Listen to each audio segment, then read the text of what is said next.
নামিদামি শপিং মলগুলোর বাইরে রাজধানীর ফুটপাতগুলোতেও জমে উঠেছে ঈদের কেনাকাটা।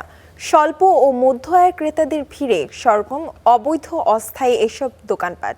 পছন্দের সব পণ্যই পাওয়া যাচ্ছে সাশ্রয়ী দামে। বছরের এই সময় বড় লাভের স্বপ্ন দেখছেন হকাররা। ঈদ ঘিরে রাজধানী ঢাকায় এখন উৎসবের আমেজ। শপিং মলগুলোতে প্রচুর ক্রেতা সমাগম। তবে এর বাইরেও স্বল্প ও মধ্য আয়ের ক্রেতাদের জন্য ফুটপাত দখল করে পসরা সাজিয়ে বসেছেন হকাররা। এটা আমাদের ফ্যামিলি গরিব, তো বুঝতে পারছেন, এই জন্য আমি আসছি, যে প্রতি বছরই আসি। আমাদের এখানে যে সব 100 টাকার চুড়ি আছে, যেটা নেবেন 100 টাকায়। আমাদের রেঞ্জ আছে দুইটাই, একটা হচ্ছে 500 টাকা, একটা 600 টাকা। রাজধানীর বিভিন্ন সড়কের ফুটপাতে বসা ভাসমান এসব দোকানে বেচা বিক্রির ব্যস্ততা বেড়েছে হকারদের। পছন্দের সবকিছুই মিলবে ফুটপাতের এসব দোকানে। মান যাচাই করে সাধ্যের মধ্যে পছন্দসই পণ্য কেনা যায় বলে জানালেন ক্রেতারা।